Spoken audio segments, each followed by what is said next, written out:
Bonjour, on est le mardi 6 avril 2021, après la journée du 5 avril, qui était bien sûr la journée de Pâques, jour férié. Ceci dit, cette matinée, on a été surpris par une météo qui nous a fondamentalement changé la nature du paysage, puisqu'en fait, on s'est réveillé avec une vue sur un paysage qui était enneigé. enneigé. C'est-à-dire qu'il a neigé, il a bel et bien neigé cette nuit et cette matinée, donnant un paysage complètement enneigé. Ce qui veut dire que, bon, bien qu'on soit au printemps, certains se trompent parce qu'en fait, l'hiver n'a pas dit son dernier mot et réapparaît de temps en temps, d'autant plus que le mois d'avril est un mois où apparaît du gel bien sûr des vents violents avec du froid.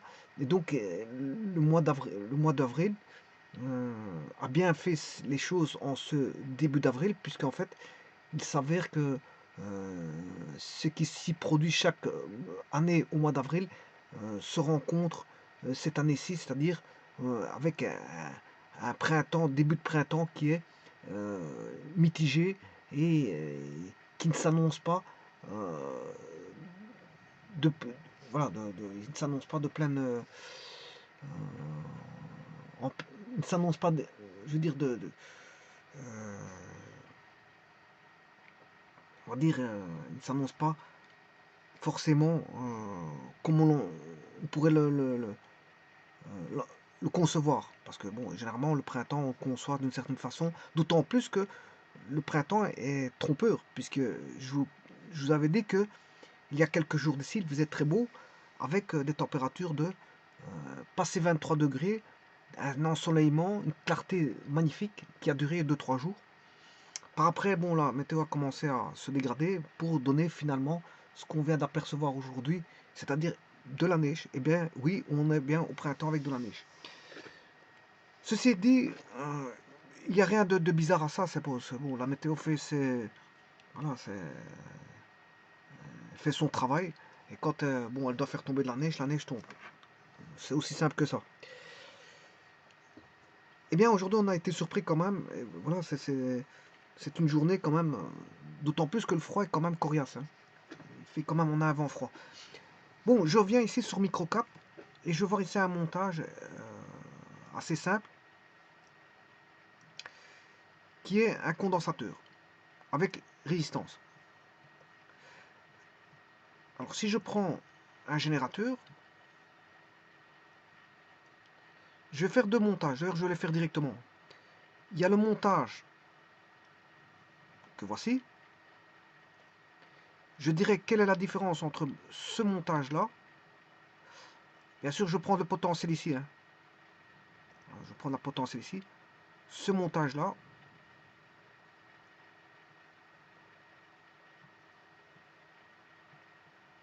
Et ce montage-là.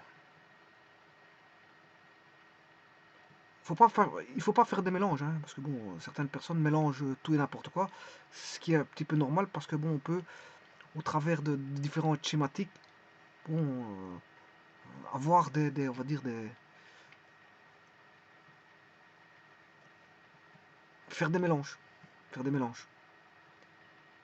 Et le tout, c'est de pas mélanger, c'est justement de distinguer qui est quoi, qui fait quoi, et qu'a-t-on au niveau des tensions, comment est la réaction du circuit, qu'a-t-on au niveau des courants, tralali, tralala.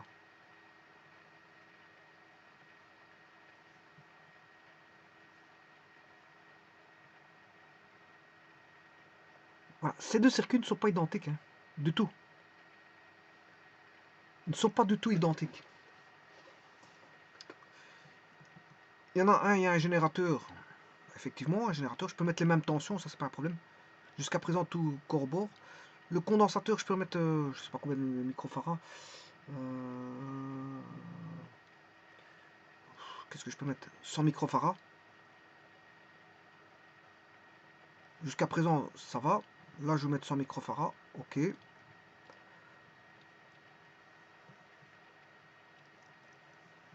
Je vais mettre la masse ici. Par contre, les résistances, elles ne sont pas placées de la même manière. Il y en a une qui est placée de la même manière, c'est la résistance R1. R1. Par contre, R2, là, tout change. Tout change parce que là, R2 est en série avec le condensateur, alors que là, R2 est en parallèle avec le condensateur, et ça change tout. Ça change tout. Alors justement, si ça change tout, on va analyser et de voir c'est quoi le changement. Quel est le changement? Alors je vais mettre les mêmes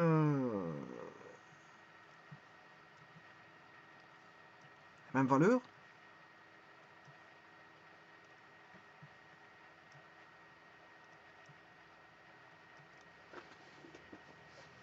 Pour R1, R2, je vais mettre toutes les mêmes valeurs. Donc ça va, vous allez voir que c'est pour faire une comparaison. Et que la comparaison ne donne pas la même chose. Et vous allez voir pourquoi.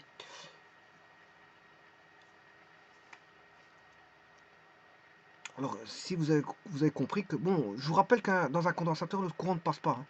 Bon, ça vous le savez, le courant ne passe pas dans un condensateur, mais on peut entrevoir la forme d'un courant passant. Comme je vous ai toujours dit, bon, les charges négatives provenant d'ici vont aller sur une des lamelles métalliques, et dans l'autre lamelle métallique, on va avoir du plus. Voilà, et le moins va attirer le plus, qui va faire en sorte qu'il va expulser des électrons. Les électrons vont circuler par là. Et donc on aura des électrons qui viennent du moins, mais on a des électrons qui repartent. Et c'est comme si on avait la circulation d'un courant. Mais il n'y a pas de courant qui passe, parce qu'il y avait, voilà, un film, il y a du plastique là, enfin il y a du papier ou peu importe ce qu'il y a. Mais en tout cas, il y a un isolant sur le condensateur, donc aussi fin soit-il, s'il passe, ça veut dire qu'il est percé. Donc il est plus bon. Donc ça veut dire que le courant ne passe pas. Mais il peut accumuler des charges, ça c'est sûr. Voilà. Donc c'est comme si on avait le passage d'un courant dans le circuit, c'est comme, j'ai bien dit c'est comme, mais là-bas, c'est pas la même chose parce que vous aurez compris que le courant va passer comme ça, mais il va aussi passer par là. Et ça va tout changer. Alors je vous rappelle que si je ne mettais que des résistances, on aurait eu des résistances linéaires. Si je mets des résistances linéaires, ben, on aurait eu un circuit à résistance linéaire. Si là, en plus de ça, le générateur est un générateur à courant constant, à tension constante, c'est aussi linéaire. Bon, parce que voilà, une droite constante, c'est une droite. Hein. Enfin, quelque chose qui est constant, c'est une droite. Ça a l'allure d'une droite. Donc, si j'avais R1, R2 et E qui seraient linéaires, qui serait tout seul dans le circuit, on aurait un circuit linéaire. Mais ici, non, c'est pas un circuit linéaire parce qu'on a un condensateur. Qui dit condensateur dit euh, montée en fonction d'une constante de temps. Et puis après, le condensateur va se maintenir à une tension constante parce que le but du condensateur, c'est de maintenir ses bornes constantes. Mais après, un certain nombre de constantes de temps qui est 5 taux.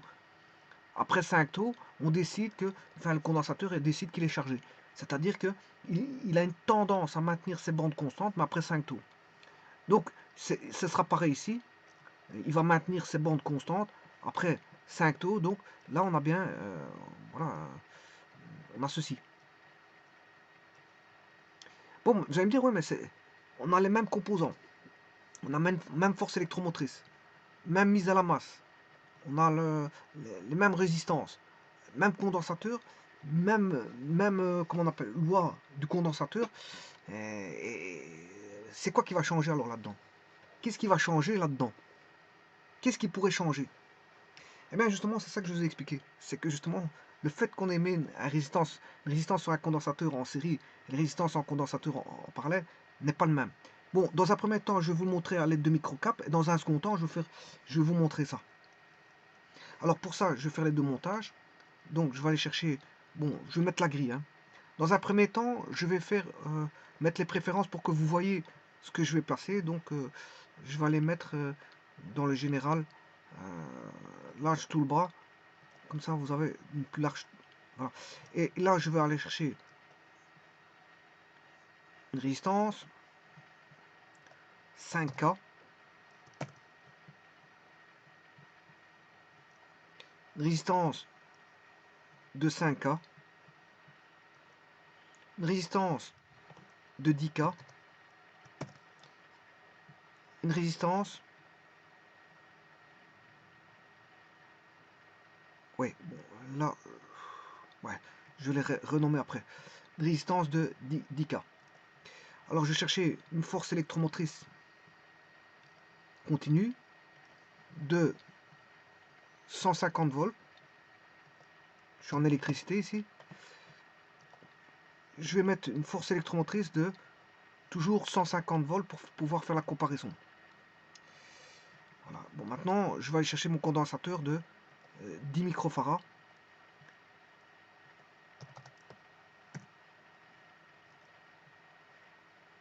Et 10 microfarads.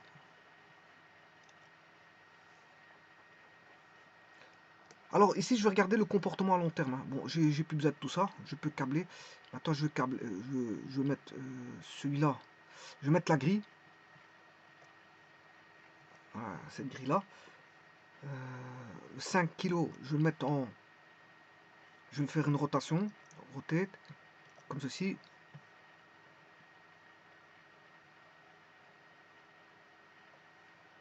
R1. Là. 5K. Je mets ici. R3. Je vais mettre là. V2. V2. Je vais mettre là. Je vais faire une rotation de celui-ci. Je prends le tout, c'est le tout qui doit faire une rotation. Rotate. Horizontalement. R2. 5K.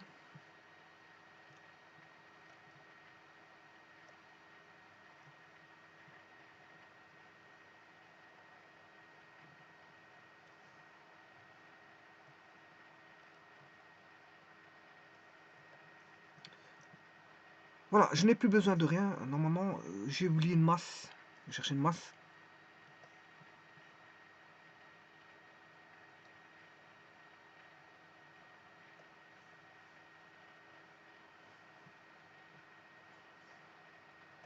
Voilà, maintenant je peux aller dans les préférences, enlever l'âge toolbar, je fais OK. Et là maintenant je vais raccorder avec de la perpendiculaire ici. De là à là. Je fais juste le raccordement. Ouais, bon, celui-ci je vais le recommencer.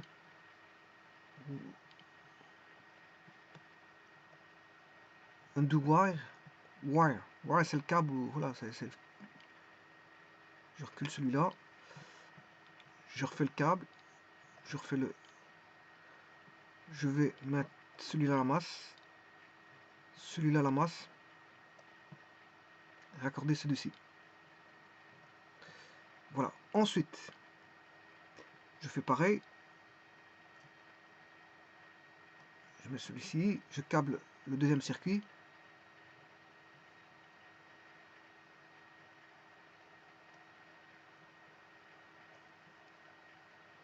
Et là, bien sûr, le condensateur, il est... Je fais escape pour enlever le câble, sélectionner le condensateur.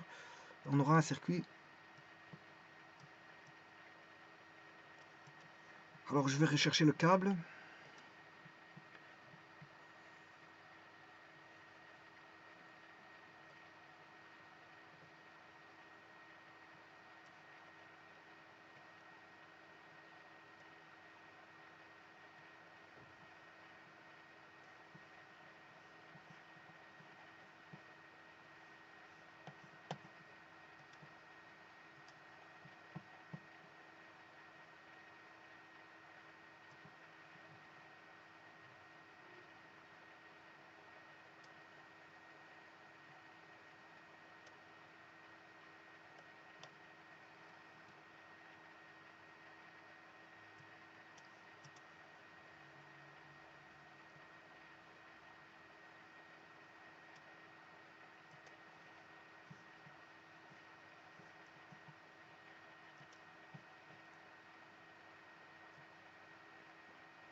Voilà, circuit raccordé.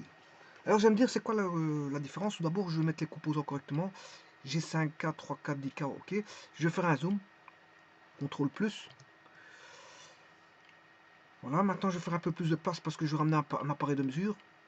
Et puis on pourra discuter. Escape. Je vais reculer à droite.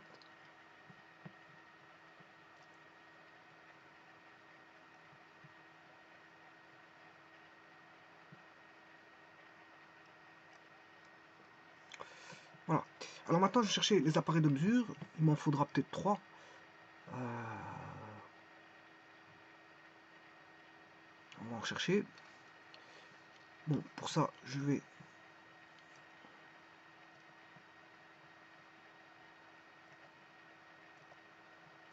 Une. Bon, c'est pas ça.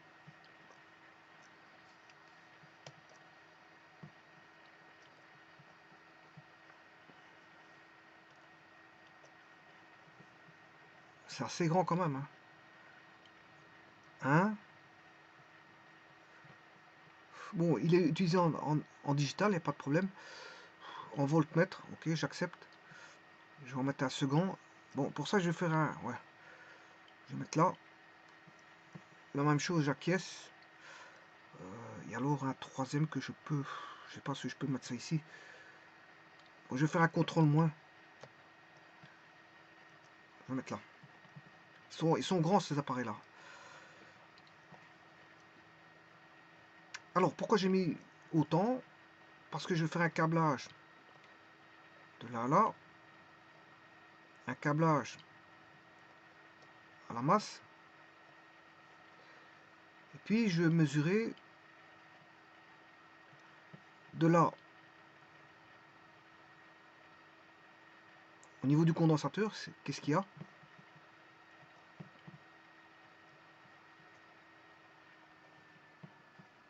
Et là, je vais juste mesurer là. Au niveau du condensateur.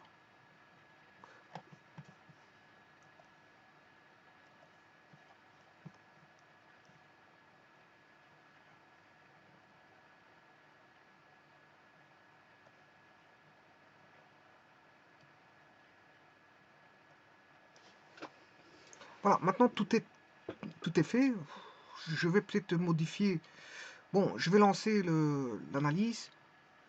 DC dynamique. Celui-là, bon, il me gêne un petit peu. Bon, tout d'abord, qu'est-ce qu'il me faut? C'est la tension. Je fais V. Je vais mettre les nœuds et la tension. Je fais OK. Je fais d'abord Escape. Bon, il m'a déjà bousillé quelques éléments. C'est pas grave, je vais aller refaire ça. Ça, je vais le descendre. Bon, pour autant qu'il veut bien. J'arrive pas à le prendre. Voilà, là, il a pris. Non, même pas.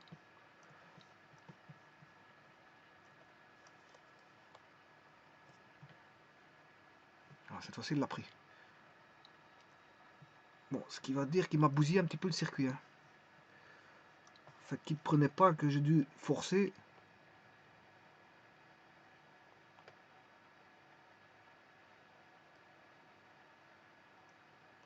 Bon, je vais te remettre un câble.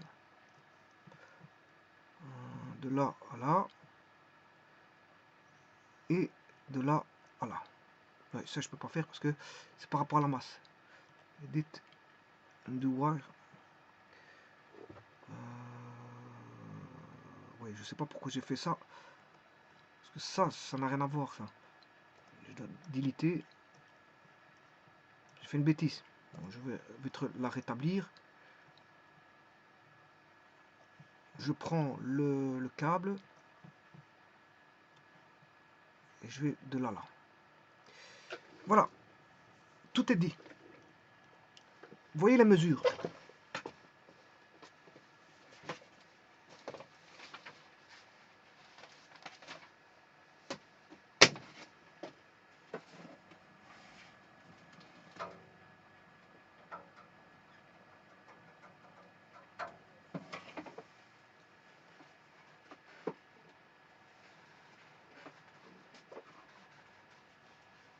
Je vais tenter de donner une explication à ça. L'explication, je vais la donner. Elle est simple. Elle est très simple. Vous voyez que sur la gauche, on a 150 volts quand tout est en série. Et quand on est en parallèle, ben, on a 100 volts. Donc là, quand on a mis une résistance en parallèle, enfin une résistance en parallèle sur le condensateur, on a chuté la tension. On a chuté la tension au bord du condensateur. Eh bien, c'est ça que je voulais vous expliquer. Vous voyez qu'on a bien tous des composants qui sont identiques, mais que les tensions ne sont pas les mêmes. Les tensions ne sont pas les mêmes. Alors pourquoi elles ne sont pas les mêmes? Justement, c'est ça que je vais expliquer. Je vais expliquer que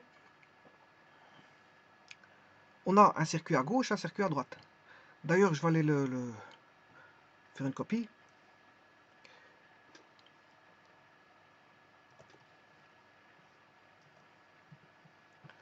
Prends une nouvelle page et discuter sur ça.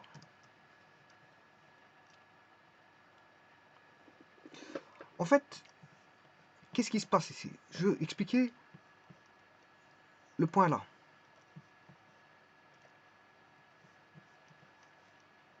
Ce point-là.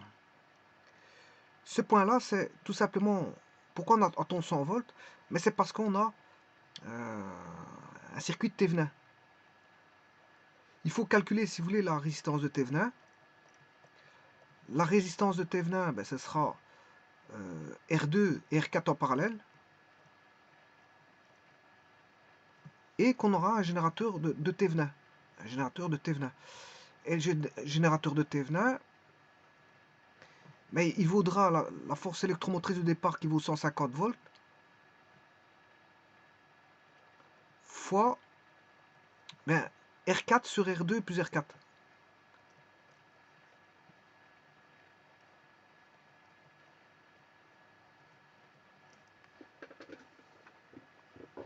Voilà, donc le générateur de Thévenin, ce sera R4 sur R2 plus R4.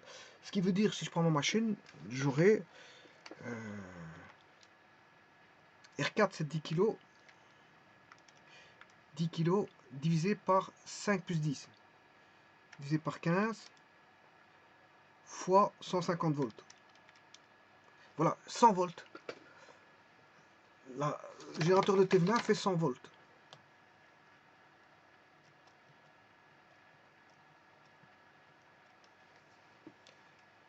Il fait 100 volts. Maintenant, à quoi va servir la résistance de Thévenin?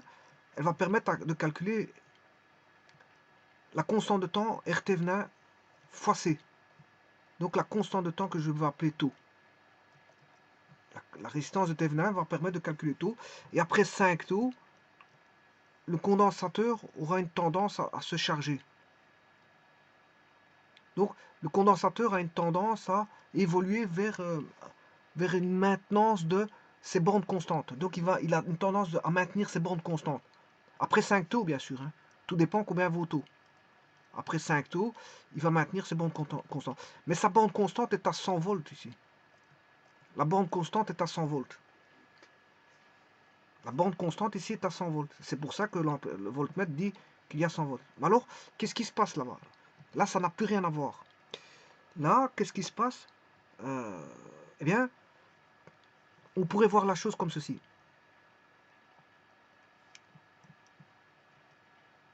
Le condensateur en série, là, c'est comme si on avait une impédance Z. ZC. Une impédance ZC. Or, l'impédance ZC est égale à 1 sur J oméga C. Donc, la fréquence, on est en continu, hein. La fréquence est en continu. Donc, la pulsation, c'est 2pi f. 2pi f. Or, f, on est en continu, 2 fois 0, ça fait 0. Ce qui veut dire que la pulsation, elle vaut 0. Donc, on aura 1 sur J fois 0, qui est la pulsation, fois C, valeur de C, du condensateur. Et ça fait 1 sur 0, ça fait l'infini. L'infini, c'est un circuit ouvert. Ça, c'est bel et bien un circuit ouvert. Bien sûr, après 5 taux. Hein. Après 5 taux, c'est un circuit ouvert parce que, bon, et le taux n'est pas le même que l'autre. Hein, voilà. Là aussi, on a un taux. On peut calculer un taux dans ce circuit-là. Donc, on aura le condensateur qui va se charger. Et après 5 taux, il va arriver, lui, à 150 volts. Après 5 taux, il est à 150 volts. Donc, comme si on avait 150 volts ici. On aura 150 volts ici. Par rapport à la masse. Par rapport à la masse. Là, on a le 0 volts. Donc, ce qui veut dire que là, le condensateur, c'est comme si on avait un circuit ouvert. C'est comme si c'était un circuit ouvert. Donc on aura 150 volts où? Eh bien, on aura 150 volts.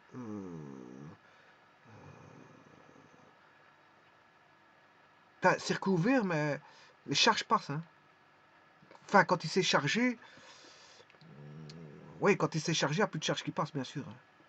Hein. Les charges passent et puis elles diminuent. Hein. Parce qu'au moment, il est complètement chargé, là, il y a de moins en moins de charges.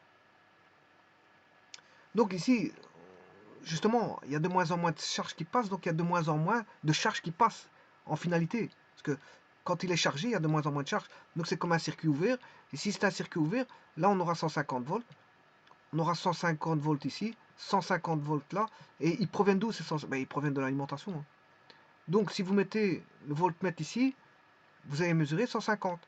Si vous le mettez là comme je l'ai fait là-bas, là on aura 150. Et si je le mets de là à là, mais dans tous les cas de figure, on aura toujours 150. Dans tous les cas de figure, j'aurai 150 de A à B. De B à C, je vais mesurer 150. Et de C à la masse, C à D, enfin je ne peux pas mettre C parce que c'est le condensateur qui s'appelle C, de E à D, on aura 150. Donc vous voyez que les circuits ne sont pas les mêmes. C'est pour ça qu'on mesure 150 sur toutes les bornes ici, qui est la tension d'alimentation. Bon, donc le condensateur, il va se charger à 150 volts, là, hein, parce qu'il n'y a pas de résistance en parallèle, il n'y a pas de, voilà, voilà, il n'y a pas de, il n'y a pas on va dire, de montage potentiométrique là-dessus. Hein. Voilà, le condensateur, il va recevoir 150 volts, c'est tout. Hein. Il va recevoir 150 volts, enfin, il va recevoir, mais il va se charger à 150. Après 5 taux, bien sûr. Attention que c'est une loi non linéaire. Hein. Les résistances sont linéaires, le générateur est linéaire parce qu'il est continu. Mais le condensateur, c'est une loi non linéaire. Mais à la fin, après 5 taux, on peut considérer que c'est linéaire. Hein. Après 5 taux, un condensateur, son but, c'est de maintenir constante sa tension finale. Hein.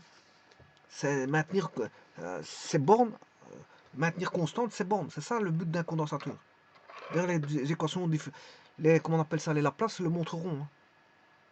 Montreront. Mais après 5 taux, bien sûr, tout dépend combien vaut le taux. Et alors le taux à gauche n'est pas le taux à droite. Le taux du circuit ici n'est pas le taux du circuit à droite.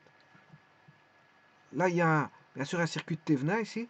Il y a un circuit de Thévenin, donc il faut tenir compte du taux d'un taux faisant référence à la résistance de Thévenin. Par contre, ici, on a deux résistances en série. Hein. 5K et je ne sais plus combien c'était. J'ai mis 10K, je crois. Hein.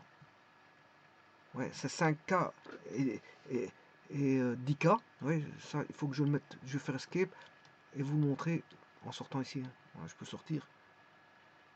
Voilà, 5K et 10K.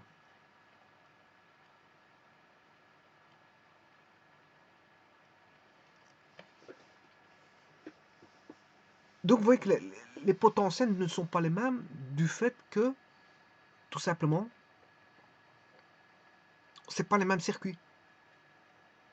D'un côté à droite, on a un circuit équivalent de Thévenin, avec, on va dire, c'est normal parce qu'on a, ce qu'on appelle ça, un montage potentiométrique. Hein. C'est un montage potentiométrique, hein, 5, 4, 10K. Mais on va chercher la tension entre, voilà, on va chercher la tension sur le 10K. Et le condensateur, lui, n'est qu'une simple charge sur le 10K. Hein. Donc il aura la même tension que la tension au bord du 10K.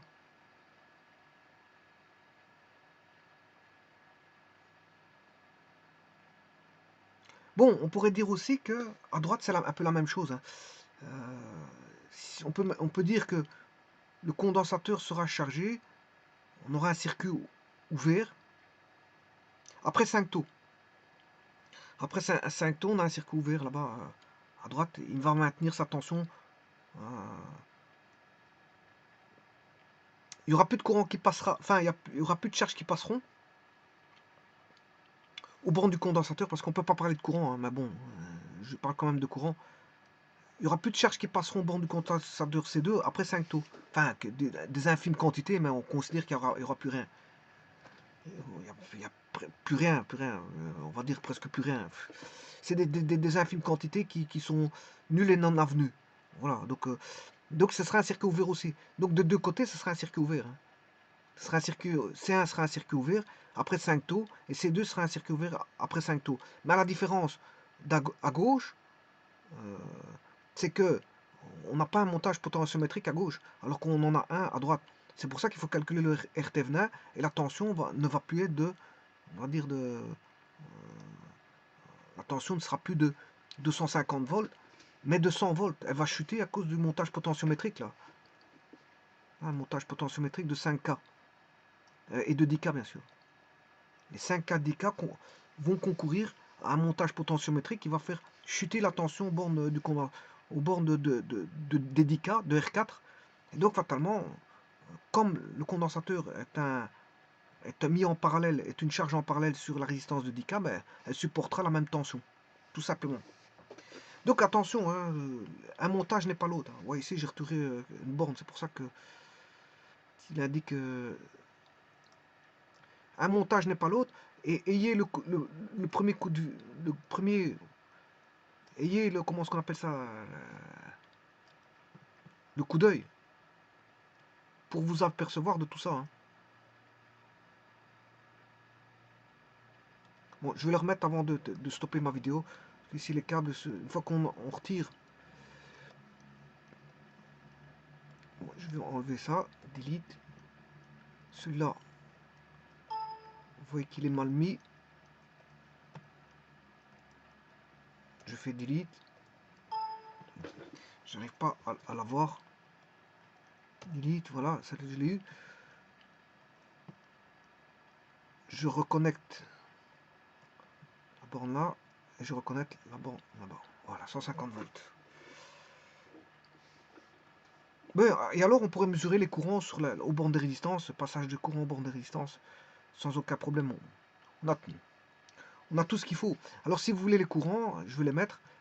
Je vais dans donc dynamique DC.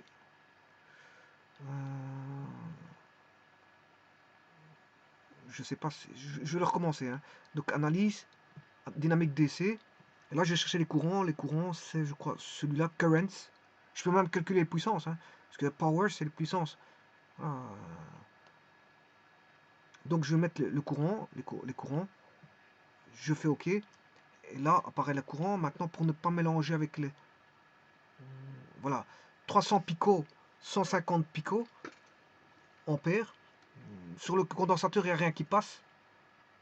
Vous voyez, je l'avais dit, c'est un circuit ouvert, hein. Condensateur, c'est un circuit ouvert, il n'y a pas de courant. Regardez bien. Zéro. On a zéro.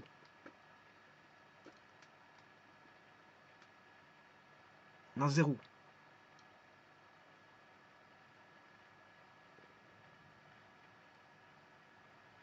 Voilà, vous voyez bien qu'est-ce qui se passe. On a 0 ampère.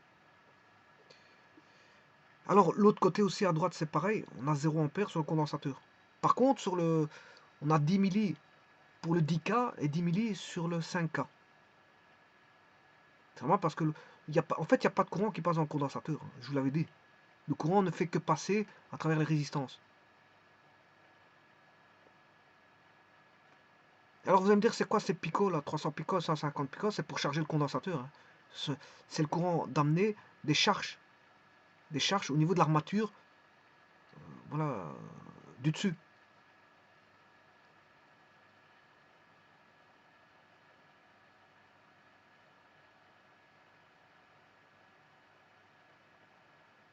Mais c'est les charges qui sont... Mais en même temps, c'est aussi le courant qui passe par l'ampèremètre, hein. C'est le courant qui passe par l'ampèremètre. Ah oui. On a 100, oui, c'est celui-là qui passe par l'ampèremètre. On a 150 picots. 150 picots sur le premier ampèremètre, 150 sur le second. Donc au total, on a 300 picots. C'est ce qui passe sur les ampèremètres. Mais il n'y a pas de courant qui passe par le condensateur en fait.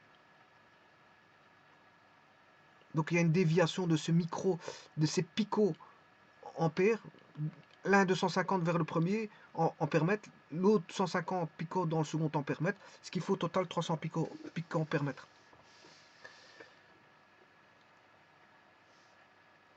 Donc, je vous avais bien dit, là, le condensateur est considéré comme un circuit ouvert. Z est égal à 1 sur J oméga C. Donc, c'est un circuit ouvert, il n'y a pas de courant qui passe dedans. Mais les tensions, ils sont. Hein. Les tensions, ils sont 150 volts et 100 volts. N'allez pas toucher à des endroits avec ces tensions-là, parce que bon, voilà, c'est quand même du 150 volts et 100 volts. Hein. Donc c'est pour vous dire, oui, il n'y a peut-être pas de courant qui passe dans le condensateur, mais le courant, il sert à charger le condensateur. Hein. Enfin, les charges servent à charger le condensateur. Donc vous allez vous retrouver avec une différence de potentiel. Et si vous avez touché le potentiel, ben, vous allez vous faire électrocuter. Hein. Voilà, vous allez recevoir une décharge. Enfin, vous allez recevoir une décharge. Maintenant, je ne sais pas ce qui va vous arriver, mais en tout cas, vous allez recevoir une décharge. Si vous avez un cœur fébrile, bon, qui ne supporte pas les décharges, mais bon, il faudra aller aux toilettes. Il faudra aller à la toilette. Voilà, il faudra aller aux toilettes pour. Voilà. On dit que quand on est électrocuté, comme je l'ai été, bien sûr, je l'ai été électrocuté, eh bien, il faut aller aux toilettes. On m'avait dit ce jour-là, il faut aller pisser. Voilà.